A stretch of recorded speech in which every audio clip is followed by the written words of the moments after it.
Hello friends, welcome to IICS platform. आज है 26 अगस्त और 26 अगस्त के करेंगे हम current affair. Without wasting our time हम लेक्चर स्टार्ट करते हैं। First news, national seeds corporation. क्या है दोस्तों, मैंने आपको कुछ टाइम पहले एक बात बताई थी कि फार्मरों को डिजिटलाइज किया जा रहा है। मीन्स फार्मर जो हैं उनकी इनकम डबल करने के लिए सबसे पहले उनको डिजिटलाइज किया जाएगा। और डिजिटलाइज करने से क्या बेनिफिट होगा उनको नॉलेज मिलेगी। They can easily consult with agriculture scientist and expert to enhance the production of their agriculture field.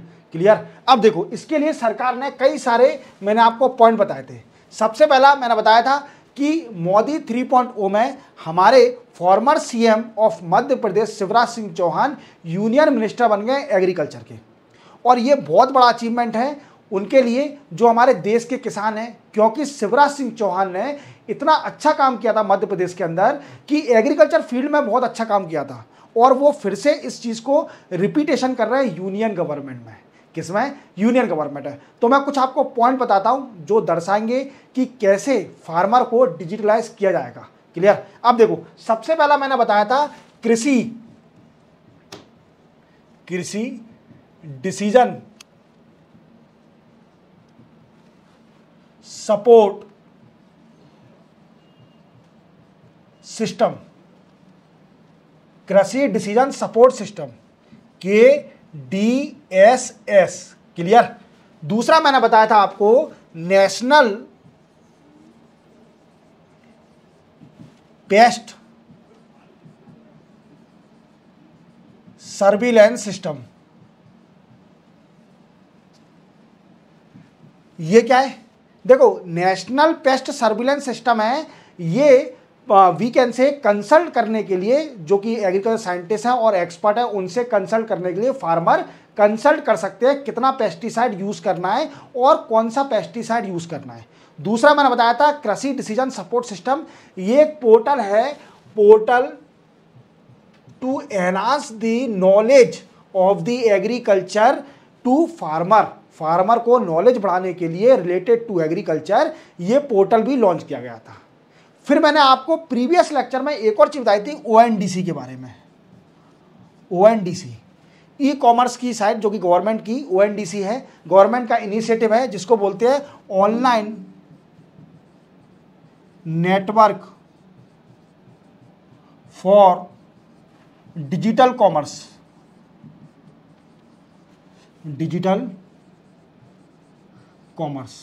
ONDC के बारे में मैंने बताया था कि गवर्नमेंट का इनिशिएटिव है। इसमें सुई से लेकर बहुत बड़ी चीज तक मिलेगी। इंडिया का इनिशिएटिव है कि ऐसा गवर्नमेंट का ई-कॉमर्स बनाया जाएगा जिसमें छोटी से लेकर चीज, बड़ी से बड़ी चीज मिलेगी, हर चीज मिलेगी। अब सरकार क्या करने जा रही है? नेशनल सीड्स कॉरपोरेशन अब क्या करेगी? इसको अपने सीड्स जो हैं और एंड प्लांटिंग मटेरियल को ऑनलाइन सेल करेगी। किस पर? माई स्टोर पर। माई स्टोर नाम से एक ऐप है और we can say it's a e-commerce company जो गवर्नमेंट की, उस पर सीड्स को सेल करेगी। और ये कनेक्ट किससे किया जाएगा? ये कनेक्ट कर दिया जाएगा ONDC से। मींस ONDC पर ये बिकेगा और माई स्टोर के जरिए। आप समझ रहे हो मेरी बात को कि आपको क्लियर हो गया होगा कि ONDC is a side of the government where small things to large thing are we can say sell. Clear. वहां पर बेची जाएगी। और नेशनल सीड्स कॉरपोरेशन ने डिसाइड कर लिया है कि सीड्स और प्लांटिंग मटेरियल ऑनलाइन बेचे जाएंगे फार्मर को। अगर फार्मर डिजिटलाइज हो जाएगा तो वो क्या है, सीड्स की प्राइस सस्ती मिल सकती है। मैंने आपको बताया था कि आप किसी स्टोर पर कोई सामान लेने जाते हो तो वो आपको महंगा मिलता है as compare to purchasing in online. Online आप खरीदते हो, वही चीज आपको सस्ती मिलेगी और वही चीज स्टोर पर महंगी मिलेगी। तो उससे क्या होता है कि कंपटीशन रिड्यूस होता है। कंपटीशन बढ़ाने के लिए ई-कॉमर्स का बहुत बड़ा रोल है। और इसी के साथ अगर फार्मर डिजिटलाइज हो जाएगा तो वो सीड्स को प्राइस भी फाइंड आउट कर सकता है। शायद स्टोर वाला उसको पागल बना रहा हो, उसको महंगा सीड्स दे रहा हो, तो ऑनलाइन तो पागल नहीं बना सकता। ऑनलाइन में तो प्राइस फिक्स होगी, तो ऑनलाइन सीड्स भी खरीद सकता है और प्लांटिंग मटेरियल भी खरीद सकता है। तो आपको क्लियर हो गया होगा कि फार्मर को कैसे कैसे डिजिटलाइज कर रहे हैं by effort of the Shivraj Singh Chouhan, who is former CM of the Madhya Pradesh, जिन्होंने मध्य प्रदेश में 1 रुपये में गेहूं दिया था, गरीब लोगों को 1 रुपये में गेहूं बांटा था। शिवराज सिंह चौहान जी ने बड़ा कंट्रीब्यूशन है ना मध्य प्रदेश का, और एग्रीकल्चर का प्रोडक्शन इतना बढ़ाया था कि क्या बताऊं, बहुत अच्छा काम किया था एग्रीकल्चर फील्ड में। इसी चक्कर में इनको यूनियन मिनिस्ट्री में बुलाया और इनको एग्रीकल्चर मिनिस्टर बनाया, और ये अब अच्छा काम कर रहे हैं, यूनियन में अच्छा काम कर रहे हैं। और कई सारी चीज़ें जो कि 100 डे एजेंडा है इनका, उसके ज़रिए ये सबसे पहले एक काम करना चाहते हैं कि जितने भी हमारे देश में किसान हैं इनको डिजिटलाइज किया जाए। क्या किया जाए? डिजिटलाइज किया जाए। समझ में आ गया? तो आपको सिर्फ ओनली ये न्यूज़ ये थी कि national seeds corporation sell seeds and planting material in my store that is connected to the government old ONDC online network, we can say open network. Online नहीं है, जो open network for digital commerce है, ये online नहीं है, इसको online ही बोल सकते हैं या ओपन भी बोल सकते हैं, open network for digital commerce. Clear? चलते अपन नेक्स्ट न्यूज़ पर। नेक्स्ट न्यूज़ है इंडिया और सिंगापुर की सेकंड राउंड मिनिस्ट्रियल मीटिंग। देखो, ये मैंने आपको प्रीवियस लेक्चर में बताया था कि इंडिया और इंडिया और सिंगापुर एक बहुत बड़ी कंट्री है। मतलब सिंगापुर तो इतनी बड़ी कंट्री नहीं है जितना ज्योग्राफिकल एरिया इंडिया का है, बट सिंगापुर का बहुत बड़ा कंट्रीब्यूशन है इंडिया के डेवलपमेंट में। अब ये ऐसा क्यों है? देखो, आप जानते हो कि आप कभी भी देखना, सिंगापुर कंट्री का अगर किसी भी कंट्री के साथ अगर रिलेशन, बायलैटरल रिलेशन टॉक होती है तो स्किल डेवलपमेंट के ऊपर जरूर टॉक होगी, क्योंकि स्किल डेवलपमेंट में बहुत आगे है सिंगापुर, और इंडिया की हर बायलैटरल मीटिंग में इससे स्किल डेवलपमेंट का डिस्कस किया जाता है। मैंने आपको प्रीवियस लेक्चर में बताया था कि सिंगापुर का इंडिया में बहुत बड़ा कंट्रीब्यूशन है। किस फील्ड में? FDI में, फॉरेन डायरेक्ट इन्वेस्टमेंट में। मैंने आपको प्रीवियस लेक्चर में बताया था कि सिंगापुर से जो सबसे ज़्यादा largest FDI, foreign direct investment in India from Singapore only, from Singapore. अब ये ऐसा क्यों सिंगापुर? देखो, मैंने आपको डेटा भी बताया था कि अगर देखा जाए तो 2023 से लेकर 2024 तक सिंगापुर से FDI अप्रॉक्सीमेटली $11.77 बिलियन हुआ है। एक साल में इतनी FDI आई है। और आप जानते हो कि FDI, foreign direct investment, long term तक का इन्वेस्टमेंट है, और ये बेनिफिशियल होता है कंट्री के लिए, क्योंकि इससे फॉरेन रिजर्व आता है हमारी कंट्री में। और FFI क्या होता है? फॉरेन इंस्टीट्यूट इन्वेस्टर, ये शॉर्ट टर्म के होते हैं, ये ओवरनाइट उड़ जाते हैं। क्लियर? तो इसका एक कंट्रीब्यूशन, और इसके बायलैटरल रिलेशन, और India Singapore is sixth largest trade country to India. India की छठी सबसे बड़ी, सिक्स्थ सबसे बड़ी ट्रेड कंट्री है जो कि बायलैटरल ट्रेड करती है। क्लियर? और अगर बताऊं मैं आपको कि अभी इसकी मीटिंग चल रही है, और आसियान से, मैंने ये भी बताया था कि आसियान से जितना भी, आसियान में कितनी कंट्री हैं? 10 कंट्रीज। ठीक है, साउथ ईस्ट एशियन कंट्रियां हैं इसके अंदर 10 कंट्री, और Singapore is also member of ASEAN. ASEAN का मेंबर है सिंगापुर भी। अगर देखा जाए तो आसियान और इंडिया के ट्रेड तो बहुत है। क्लियर? अब इसमें सिंगापुर का ये ओनली कंट्रीब्यूशन 29%, ये भी मैंने आपको बताया था कि सिंगापुर, इंडिया का जितना भी ट्रेड होता है आसियान कंट्री के साथ, उसमें 29% कंट्रीब्यूशन तो सिर्फ ओनली सिंगापुर कंट्री का है। तो ये बहुत बड़ा रोल है सिंगापुर का हमारी इंडिया की इकोनॉमी में। क्लियर? अब इसकी जो फर्स्ट मिनिस्ट्रियल कॉन्फ्रेंस हुई थी वो तो हुई थी इंडिया में, और सेकंड हो रही है, अब सेकंड चल रही है सिंगापुर में। सिंगापुर में सेकंड मीटिंग है। अब ये मीटिंग किस लिए होती है? तो ये मीटिंग होती है बायलैटरल ट्रेड के लिए, बायलैटरल ट्रेड को एनहांस करने के लिए होती है। क्लियर? अब इसमें पार्टिसिपेट किसने किया है? तो फॉरेन मिनिस्टर है हमारे जो Nirmala Sitharaman, external affair minister S जय Shankar, commerce and industrial minister Piyush Goyal, railway minister क्या नाम है, अश्विनी वैष्णव, अश्विनी वैष्णव। याद रखोगे इन चारों जो मिनिस्टर हैं चार, ये इस मीटिंग में पार्टिसिपेट कर रहे हैं। क्लियर। और ये मीटिंग सिंगापुर में हो रही है और डिस्कस क्या क्या किया जा रहा है, तो हम ये भी जान लेते हैं डिस्कस क्या क्या किया जाएगा इसमें।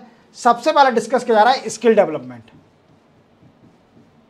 मैंने आपको क्या बोला था कि अगर सिंगापुर का किसी भी कंट्री के साथ बायलैटरल मीटिंग चल रही है तो स्किल डेवलपमेंट में जरूर डिस्कस किया जाएगा, क्योंकि सिंगापुर कंट्री बहुत फार अहेड है ऑफ स्किल डेवलपमेंट में। Clear. Singapore skill development, sustainable and digitalisation,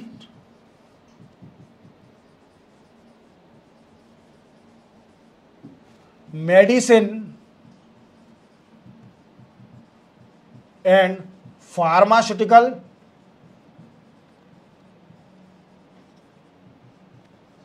ETC, इन पर डिस्कस किया जा रहा है इन पॉइंटों पर।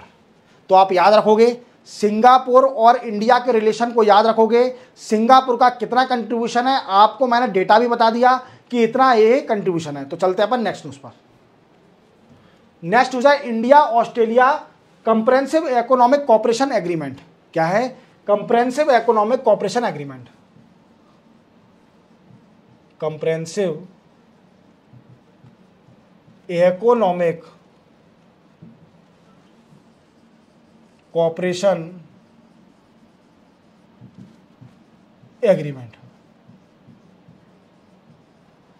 जिसको बोलते हैं CECA, comprehensive economic cooperation agreement. आप जानते हो कि इंडिया और ऑस्ट्रेलिया के बीच में फ्री ट्रेड एग्रीमेंट पर डिस्कस किया जा रहा है। किस पर? Free trade agreement. Free trade agreement and comprehensive economic partnership is also a part of the free trade agreement. और फ्री ट्रेड एग्रीमेंट क्या होता है? फ्री ट्रेड एग्रीमेंट वो होता है कि जब गवर्नमेंट डिसाइड करती है कि दूसरी कंट्री के जितने भी कस्टम ड्यूटी लग रही है उसके प्रोडक्ट पे वो रिड्यूस हो जाए, निल हो जाए। That is called a free trade agreement. When government remove the custom tariff across the border to the other country product, that is called a free trade agreement. मैंने आपको clear कर दिया कि free trade agreement क्या होता है। When government reduce और zero the tariff across the border to other country product that came into India. Clear? That is called a free trade agreement. अब क्या है दोस्तों, ये फ्री ट्रेड एग्रीमेंट का डिस्कशन ऑस्ट्रेलिया के साथ कई टाइम से चल रहा है, जो कि क्या करेगा? बायलैटरल ट्रेड को एनहांस करेगा। बायलैटरल ट्रेड को एनहांस करेगा related to goods and services,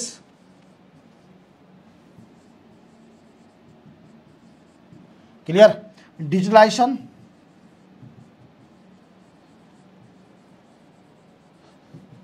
clean energy, ETC। Clear? अब आप समझ गए होंगे कि फ्री ट्रेड एग्रीमेंट क्या है। और अभी इंडिया और ऑस्ट्रेलिया के बीच में मीटिंग चल रही है related to free trade agreement will come on the surface और will come on the true shape. Clear? True shape में आ जाए, तो इसलिए इसकी मीटिंग चल रही है और हम इसको दूसरे टर्म में बोलते हैं comprehensive economic cooperation agreement. Clear? इसमें कुछ प्रोडक्ट को ऐड कर दिया जाता है कि ये प्रोडक्ट, ये सारे प्रोडक्ट फ्रीली रहेंगे, ट्रेड करे जाएंगे, इस पर कोई टैरिफ नहीं लगेगा। तो इससे क्या कॉम्पिटिशन एनहांस होता है बिटवीन डोमेस्टिक कंपनी और दी अदर कंट्री कंपनी। इनमें क्या है, जैसे कोई कंट्री कंपनी का प्रोडक्ट आएगा तो क्या है, वो इंडिया के प्रोडक्ट से कॉम्पीट करेगा। अगर इंडिया का प्रोडक्ट रीजनेबल प्राइस पर अच्छी क्वालिटी दे रहा है तो वो बिकेगा, और अगर वो कम प्राइस में, जो बाहर का प्रोडक्ट है वो कम प्राइस में अगर अच्छी क्वालिटी दे रहा है तो वो बिकेगा, इंडिया की डोमेस्टिक कंपनी बंद हो जाएगी। तो यही रीजन है। Clear? Comprehensive economic cooperation agreement का। चलते हैं अपन नेक्स्ट न्यूज पर।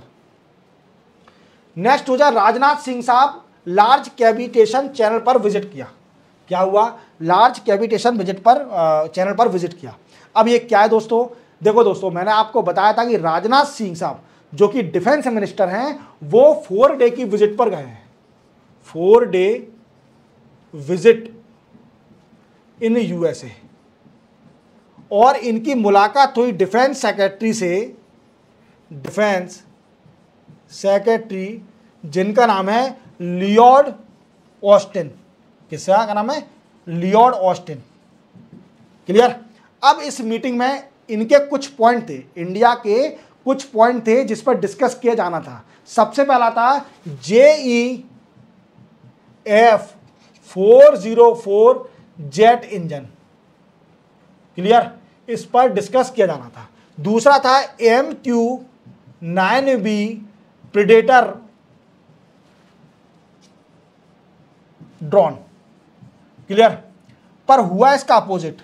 ये तो बहुत छोटी चीज है। इंडिया ने साइन कर लिया सोसा एग्रीमेंट। सोसा एग्रीमेंट क्या होता है? मैंने आपको बताया था, सिक्योरिटी ऑफ सप्लाई एग्रीमेंट। इस एग्रीमेंट को साइन कर लिया। अब इस एग्रीमेंट में ये नॉन बाइंडिंग है, याद रखना, इंडिया का भी नॉन बाइंडिंग है, बाइंडिंग नहीं है दोनों कंट्री। तो इंडिया दोनों कंट्री के बीच में सप्लाई, जो सप्लाई डिसरप्शन हो रहा है वो रुक जाएगा। Defence product related to goods and service of the defence product, जो कि सप्लाई डिसरप्शन हो रहा है उसको रोक दिया, मतलब वी कैन से उसको रिजॉल्व कर दिया जाएगा। अब इजीली डिफेंस के प्रोडक्ट को इंपोर्ट कर सकती है USA as well as India. Clear? अब क्या है दोस्तों, सोसा एग्रीमेंट साइन हो गया। अब ये एक चैनल पर घूमने गए थे जिसका नाम है लार्ज कैविटेशन चैनल। ये क्या चैनल है? ये चैनल, इसमें क्या है कि दोस्तों टेस्टिंग करी जाती है सबमरीन की, टॉरपेडो की और वेसल शिप की। देखो मैंने आपको बता देता हूं, इंडिया पर ऐसी टेस्टिंग फैसिलिटी नहीं है। India does not have the facility to testing the submarine, torpedo और शिप वेसल। यूएसए पर ये चैनल है, इसका वर्क है to testing submarine, torpedo, ship naval, ETC। अब इंडिया तो गई, इंडिया ने रिक्वेस्ट किया होगा यूएसए से कि हमें इस we can say testing facility को इंडिया में भी सेटअप करना है। क्या करना है? इंडिया में इस फैसिलिटी को सेटअप करना है, फैसिलिटी सेटअप इन इंडिया। और इसके लिए यूएसए को थोड़ी बहुत मदद करनी पड़ेगी। इससे क्या होगा कि जो हमारे सबमरीन है, टॉरपेडो है, नवल शिप है, उसकी टेस्टिंग हो सकेगी। क्लियर? तो आप समझ गए होंगे, मैंने आपको पूरा बता दिया कि राजनाथ सिंह साहब ने क्या क्या किया है वहां पर। क्लियर? और एक और बात याद रखना, मैंने प्रीवियस लेक्चर बताया था कि एंटी सबमरीन इंडिया इंपोर्ट करेगी यूएसए से, जिसकी कॉस्ट है $52.8 मिलियन। कितनी है? $52.8 मिलियन जिसकी कॉस्ट है। एंटी सबमरीन इंडिया इंपोर्ट करेगी फ्रॉम यूएसए। तो क्लियर? चलते अपन नेक्स्ट न्यूज पर। नेक्स्ट न्यूज है India US bilateral meeting on US India civil nuclear. देखो आप जानते हो डॉक्टर जितेंद्र सिंह को, तो आप जानते होंगे, ये यूनियन मिनिस्टर हैं, ministry of earth and science के मिनिस्टर हैं। क्या नाम है इनका? जितेंद्र सिंह। जितेंद्र सिंह। और ये कौन है? ये डॉक्टर भी हैं। क्लियर? डॉक्टर का टैग है, मतलब डॉक्टर की उपाधि है इनको। क्या होगा, कुछ वीकेंड से PhD करी होगी सर ने। ठीक है, ये यूनियन मिनिस्टर हैं of earth and science, earth and science के यूनियन मिनिस्टर हैं। अब इनकी मीटिंग हुई यूएस के ऑफिशियल से, किस मैटर पर? कि बायलैटरल ट्रेड बढ़ाने के लिए और क्रिटिकल टेक्नोलॉजी पर एग्रीमेंट साइन करने के लिए। क्रिटिकल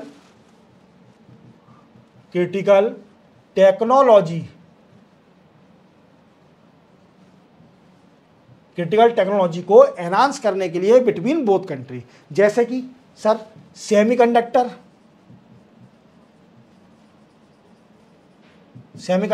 क्लीन एनर्जी और nuclear reactor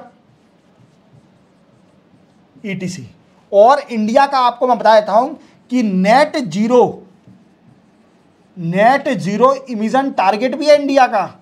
net zero emission target by 2070 तक इंडिया में कोई भी वी कैन से इमिशन नहीं होगा कार्बन का इमिशन, हर चीज़ सस्टेनेबल हो जाएगी, हर चीज़ वी कैन से ग्रीन हो जाएगी, क्या कह सकते हैं, ग्रीनी हो जाएगा सब, और कोई पॉल्यूशन नहीं रहेगा 2070 तक। ये टारगेट है इंडिया का। क्लियर? तो ये डिस्कस किया गया, नॉर्मल सी बात है, कोई बड़ी बात नहीं है इसमें, थोड़ा बहुत डिस्कस किया था। इसी के साथ 26 अगस्त के करंट अफेयर कंप्लीट होते हैं। मिलते हैं हम कल 27 अगस्त को नए करंट के साथ। चैनल को सब्सक्राइब और बेल आइकन प्रेस करना ना भूलना। तब तक के लिए जय हिंद।